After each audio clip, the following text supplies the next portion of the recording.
라디오 명작 극장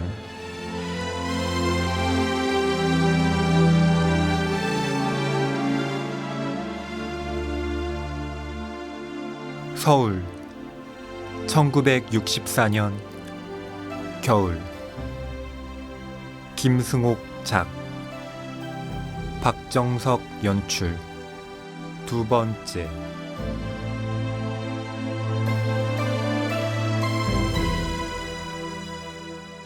나는 술잔을 입으로 가져갔다. 내가 잔을 비우고 났을 때 그도 잔을 입에 대고 눈을 감고 마시고 있는 게 보였다. 나는 이젠 자리를 떠나야 할 때가 되었다고 다소 서글픈 기분으로 생각했다. 결국 그렇고 그렇다. 또 한 번 확인된 것에 지나지 않다고 생각하면서 자, 그럼 다음에 또 라고 말할까? 재미있었습니다. 라고 말할까 궁리하고 있는데 술잔을 비운 아니 갑자기 한 손으로 내 한쪽 손을 살며시 잡으면서 말했다. 우리가 거짓말을 하고 있었다고 생각하지 않으십니까? 아니요. 나는 좀 귀찮은 생각이 들었다. 안영은 거짓말을 했는지 모르지만 내가 한 얘기는 정말이었습니다. 난 우리가 거짓말을 하고 있었던 것 같은 느낌이 듭니다. 그는 붉어진 눈두덩을 안경 속에서 두어 번 끔뻑거리고 나서 말했다. 난 우리 또래의 친구를 새로 알게 되면 꼭 꿈틀거림에 대한 얘기를 하고 싶어집니다. 그래서 얘기합니다. 그렇지만 얘기는 5분도 안 돼서 끝나버립니다. 나는 그가 무슨 이야기를 하고 있는지 알 듯하기도 했고 모를 것 같기도 했다. 우리 다른 얘기합시다. 하고 그가 다시 말했다. 나는 심각한 얘기를 좋아하는 이 친구를 골려주기 위해서 그리고 한편으로는 자기의 음성을 자기가 들을 수 있는 취한 사람의 특권을 맛보고 싶어서 얘기를 시작했다. 평화시장 앞에서 줄지어 선 가로등 중에서 동쪽으로부터 8번째 등은 불이 켜져 있지 않습니다. 나는 그가 좀 어리둥절해하는 것을 보자 더욱 신이 나서 얘기를 계속했다. 그리고 화신백화점 6층의 창들 중에서는 그중 3개에서만 불빛이 나오고 있었습니다. 그러자 이번엔 내가 어리둥절해질 사태가 벌어졌다. 아내 얼굴에 놀라운 기쁨이 발하기 시작했기 때문이다. 그가 빠른 말씨로 얘기하기 시작했다. 서대문 버스 정류장에는 사람이 32명 있는데 그중에 여자가 17명이고 어린애는 5명, 젊은이는 21명, 노인이 6명입니다. 그건 언제 일이죠? 오늘 저녁 7시 15분 현재입니다. 하고 나는 잠깐 절망적인 기분이었다. 그 반작용인 듯 굉장히 기분이 좋아져서 털어놓기 시작했다. 단성사 옆골목의 첫 번째 쓰레기통에는 초콜릿 포장지가 2장 있습니다. 그건 언제? 지난 14일 저녁 9시 현재입니다. 적십자병원 정문 앞에 있는 호두나무의 가지 하나가 부러져 있습니다. 을지로 3가에 있는 간판 없는 한 술집에는 미자라는 이름을 가진 색시가 5명 있는데 그 집에 들어온 순서대로 큰 미자, 둘째 미자, 셋째 미자, 넷째 미자, 막내 미자라고 합니다. 그렇지만 그건 다른 사람들도 알고 있겠군요. 그 술집에 들어가 본 사람은 꼭 김영 하나뿐이 아닐 테니까요. 그렇군요. 난 미처 그걸 생각하지 못했는데. 난 그중에 큰 미자와 하루 저녁 같이 잤는데 그 여자는 다음날 아침 일수로 물건을 파는 여자가 왔을 때 내게 반지하나를 사주었습니다. 그런데 그 여자가 저금통으로 사용하고 있는 한 되들이 빈술병에는 돈이 110원 들어있었습니다. 그건 얘기가 됩니다. 그 사실은 완전히 김영의 소유입니다. 우리의 말투는 점점 서로를 존중해 가고 있었다. 나는 하고 우리는 동시에 말을 시작하기도 했다. 그럴 때는 번갈아서 서로 양보했다.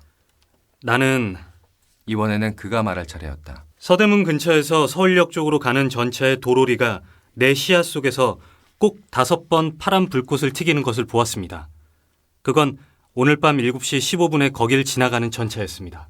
안영은 오늘 저녁엔 서대문 근처에서 살고 있었군요. 예, 서대문 근처에서 살고 있었어요. 난 종로 2가 쪽입니다. 영보 빌딩 안에 있는 변소문의 손잡이 조금 밑에는 약 2cm 가량의 손톱 자국이 있습니다. 하고 그는 소리내어 웃었다. 그건 김영이 만들어 놓은 자국이겠지요? 나는 무안했지만 고개를 끄덕이지 않을 수 없었다. 그건 사실이었다. 어떻게 아세요? 하고 나는 그에게 물었다. 나도 그런 경험이 있으니까요. 그가 대답했다. 그렇지만 별로 기분 좋은 기억이 못 되더군요. 역시 우리는 그냥 바라보고 발견하고 비밀을 간직해 두는 편이 좋겠어요. 그런 짓을 하고 나서는 뒷맛이 좋지 않더군요. 난 그런 짓을 많이 했습니다만 오히려 기분이 좋았다고 말하려고 했는데 갑자기 내가 했던 모든 그것에 대한 혐오감이 치밀어서 나는 말을 그치고 그의 의견에 동의하는 고갯짓을 해버렸다. 그러자 그때 나는 이상스럽다는 생각이 들었다. 내가 약 30분 전에 들은 말이 틀림없다면 지금 내 옆에서 안경을 번쩍이고 앉아있는 친구는 틀림없는 부잣집 아들이고 높은 공부를 한 청년이다. 그런데 왜 그가 이래야만 되는가? 안영이 부잣집 아들이라는 것은 사실이겠죠? 그리고 그 대학원 학생이라는 것도 내가 물었다. 부동산만 해도 대략 3천만 원쯤 되면 부자가 아닐까요? 물론 내 아버지 재산이지만 말입니다. 그리고 대학원생이라는 건 여기 학생증이 있으니까. 그러면서 그는 호주머니를 뒤적거리면서 지갑을 꺼냈다.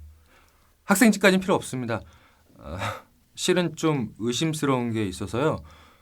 안영 같은 사람이 추운 밤에 이 싸구려 선술집에 앉아서 나 같은 친구나 간직할 만한 일에 대해서 얘기하고 있다는 것이 이상스럽다는 생각이 방금 들었습니다. 그건 그는 좀 열띤 음성으로 말했다. 그렇지만 먼저 물어보고 싶은 게 있는데요. 김영이 추운 밤에 밤거리를 쏘다니는 이유는 무엇입니까? 습관은 아닙니다. 나 같은 가난뱅이는 호주머니에 돈이 좀 생겨야 밤거리에 나올 수 있으니까요. 글쎄 밤거리에 나오는 이유는 무엇입니까? 하숙방에 들어 앉아서 벽이나 쳐다보고 있는 것보다는 나으니까요. 밤거리에 나오면 뭔가 좀 풍부해지는 느낌이 들지 않습니까? 뭐가요? 그 뭔가가. 그러니까 생이라고 해도 좋겠지요. 김영이 왜 그런 질문을 하는지 그 이유를 조금은 알 것 같습니다. 내 대답은 이렇습니다. 밤이 됩니다. 난 집에서 거리로 나옵니다. 난 모든 것에서 해방된 것을 느낍니다. 아니, 실제로는 그렇지 않을지도 모르지만 그렇게 느낀다는 말입니다. 김영은 그렇게 안 느낍니까? 글쎄요. 나는 사물의 틈에 끼어서가 아니라 사물을 멀리 두고 바라보게 됩니다. 안 그렇습니까? 글쎄요, 좀... 아니, 어렵다고 말하지 마세요. 이를테면 낮엔 그저 스쳐 지나가던 모든 것이 밤이 되면 내 시선 앞에서 자기들의 벌거벗은 몸을 송두리째 드러내놓고 쩔쩔맨단 말입니다. 그런데 그게 의미가 없는 일일까요? 그런 사물을 바라보며 즐거워한다는 일 말입니다. 의미요? 그게 무슨 의미가 있습니까? 난 무슨 의미가 있기 때문에 종로 이가에 있는 그 빌딩들의 벽돌수를 헤아리는 일을 하는 게 아닙니다. 그냥... 그렇죠. 무의미한 겁니다. 아니, 사실은 의미가 있는지도 모르지만 난 아직 그걸 모릅니다. 김영도 아직 모르는 모양인데 우리 함께 그거나 찾아볼까요? 일부러 만들어 붙이지는 말고요. 좀 어리둥절하군요. 그게 안영의 대답입니까? 난 좀 어리둥절한데요. 갑자기 의미라는 말이 나오니까. 아, 참 미안합니다. 내 대답은 아마 이렇게 된 것 같군요. 그냥 뭔가 뿌듯해지는 느낌이 들기 때문에 밤거리로 나온다고. 그는 이번엔 목소리를 낮추어서 말했다. 김영과 나는 서로 다른 길을 걸어서 같은 지점에 온 것 같습니다. 만일 이 지점이 잘못된 지점이라고 해도 우리 탓은 아닐 거예요. 그는 이번엔 쾌활한 음성으로 말했다. 자, 여기서 이럴 게 아니라 어디 따뜻한 데 가서 정식으로 한 잔씩 하고 헤어집시다. 날 한 바퀴 돌고 여관으로 갑니다. 가끔 이렇게 밤거리를 쏘다니는 밤엔 꼭 여관에서 자고 합니다. 여관을 찾아든다는 프로가 내게는 최고죠. 우리는 각기 계산하기 위해서 호주머니에 손을 넣었다. 그때 한 사내가 우리에게 말을 걸어왔다. 우리 곁에서 술잔을 받아놓고 연탄불에 손을 쬐고 있던 사내였는데 술을 마시기 위해서 거기에 들어온 것이 아니라 불이 쬐고 싶어서 잠깐 들렀다는 꼴을 하고 있었다. 제법 깨끗한 코트를 입고 있었고 머리엔 기름도 얌전하게 발라서 카바이드의 불꽃이 너풀될 때마다 머리칼의 하이라이트가 이리저리 움직이고 있었다. 그러나 어디선지는 분명하지는 않았지만 가난뱅이 냄새가 나는 36살짜리 사내였다. 아마 빈약하게 생긴 턱 때문이었을까? 아니면 유난히 새빨간 눈시울 때문이었을까?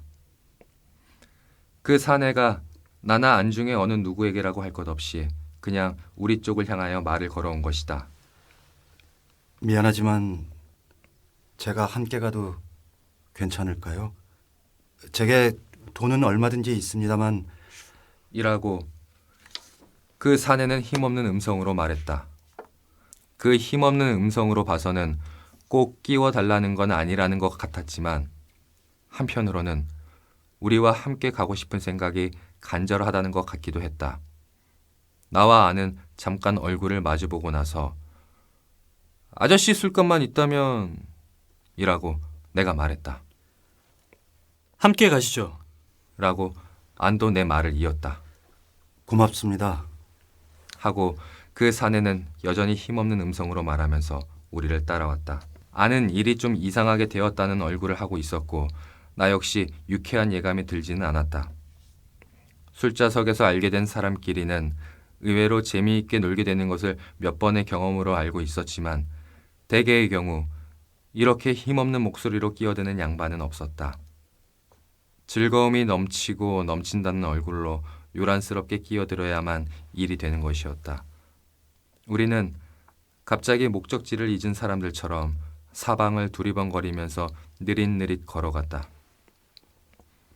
전봇대에 붙은 약 광고판 속에서는 예쁜 여자가 춥지만 할 수 있느냐는 듯한 쓸쓸한 미소를 띠고 우리를 내려다보고 있었고 어떤 빌딩의 옥상에서는 소주 광고의 네온 사인이 열심히 명멸하고 있었고 소주 광고 곁에서는 약 광고의 네온 사인이 하마터면 잊어버릴 뻔했다는 듯이 황급히 꺼졌다간 다시 켜져서 오랫동안 빛나고 있었고 이젠 완전히 얼어붙은 길 위에는 거지가 돌덩이처럼 여기저기 엎드려 있었고 그 돌덩이 앞을 사람들이 힘껏 웅크리고 빠르게 지나가고 있었다.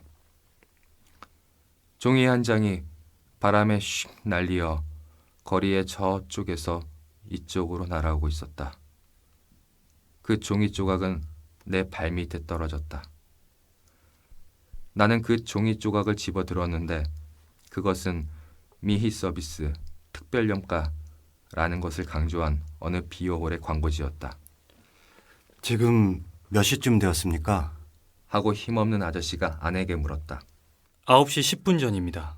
라고 잠시 후에 아니 대답했다. 저녁들은 하셨습니까? 난 아직 저녁을 안 했는데. 제가 살 테니까 같이 가시겠어요?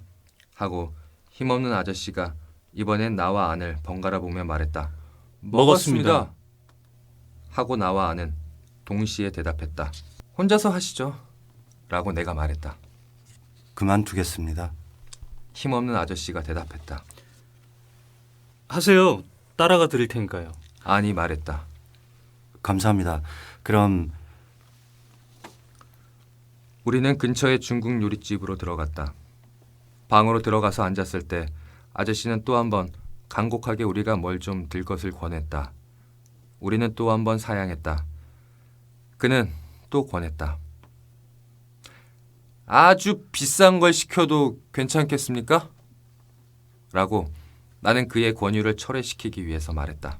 네, 사양 마시고 그가 처음으로 힘있는 목소리로 말했다. 돈을 써버리기로 결심했으니까요.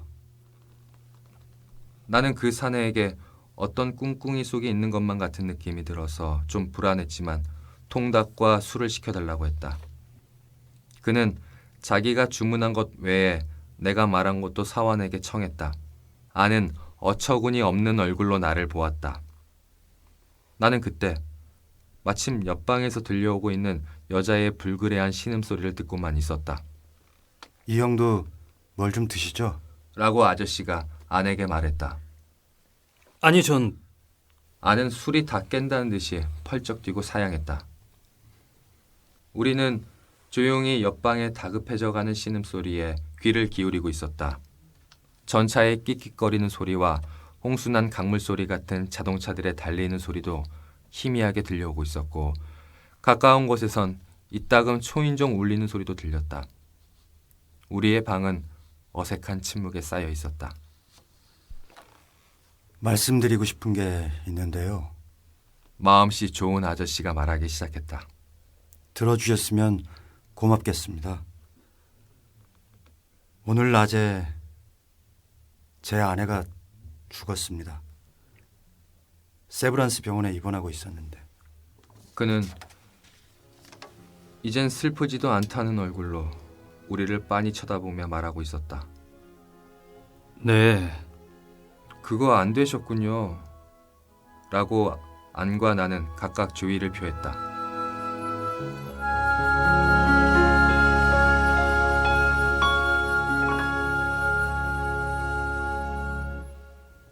출연 조정문, 김대연, 송영학, 진행 허희, 프로듀서 김경주였습니다. 고전을 생생하게 듣는 즐거움, 라디오 명작 극장. 라디오 명작 극장 7번째 시간에는 조세희 작가의 난장이가 쏘아 올린 작은 공으로 찾아뵙겠습니다. 감사합니다.